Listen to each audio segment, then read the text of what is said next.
यानंतर बातमी आहे मुंबई महानगरपालिकेच्या निष्काळजीपणाची। मुंबई महानगरपालिकेचा निष्काळजीपणा एका लहान मुलाच्या जीवावर कसा बेतलाय याचं उदाहरण आज मुंबईच्या चेंबूरमध्ये पाहायला मिळालं। कालपासून आज सकाळपासून मुंबईमध्ये अनेक भागात पावसाची संततधार कायम आहे आणि उपनगरात काही तासांपासून सुरू असलेल्या पावसामुळे अनेक भागात जनजीवन विस्कळीत झालंय। पावसामुळे शहरात बऱ्याच ठिकाणी झाडं कोसळण्याच्या गंभीर घटनाही पावसाळ्यादरम्यान घडतात। यातच चेंबूर परिसरात एक धक्कादायक आणि थरकाप उडवणारी घटना घडली। चेंबूरमधल्या 11 क्रमांकाच्या रोडवर एका धावत्या शाळकरी व्हॅनवरती भलं मोठं झाड कोसळलं। त्यात एका 11 वर्षीय विद्यार्थ्याचा मृत्यू झाला। बसमध्ये एकूण 12 मुलं होती, त्यापैकी 5 विद्यार्थी गंभीर जखमी आहेत। 4 विद्यार्थ्यांची प्रकृती स्थिर आहे। पण या घटनेमुळे पालकांमध्ये दहशतीचं वातावरण पसरलंय।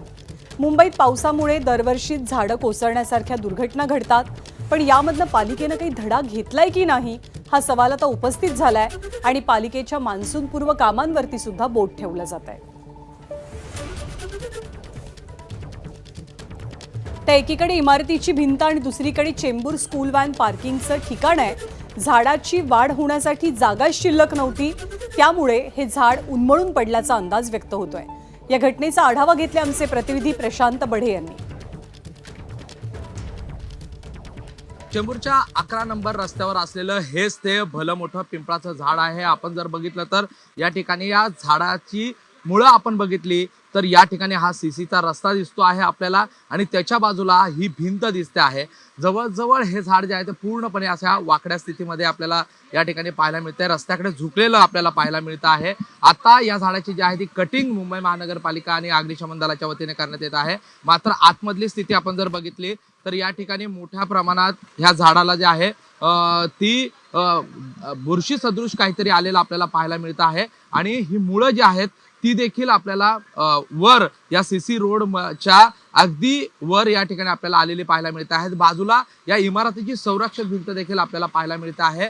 बाजूला असलेली ही जी रजनी म्हणून इमारत आहे, या रजनी इमारतीच्या अगदी संरक्षक भिंत आणि या सीसी रोड याच्यामध्ये असलेलं हे झाड होतं आणि या ठिकाणी आता हे झाड जरी कापण्यात आलेलं असलं आणि ज्या पद्धतीने महापौरांनी माहिती दिलेली आहे की या ठिकाणी या भिंतीमुळे झाड जे आहे ते कललेलं या ठिकाणी होतं, मात्र या सगळ्याचा आता चौकशी जी आहे ती या ठिकाणी होईल आणि यामध्ये नेमकं कारण काय हे स्पष्ट होईल। यात एका विद्यार्थ्याचा दुर्दैवी मृत्यू झालेला आहे, त्यामुळे अशा प्रकारच्या धोकादायक जी झाडं आहेत त्या संदर्भात आता ज्या पद्धतीने महापौर असतील उपमहापौर असतील यांनी माहिती दिलेली आहे त्या पद्धतीने मुंबई महानगरपालिका जी आहे त्या सगळ्याचं सर्वेक्षण करणार का हे पाहणं देखील गरजेचं आहे।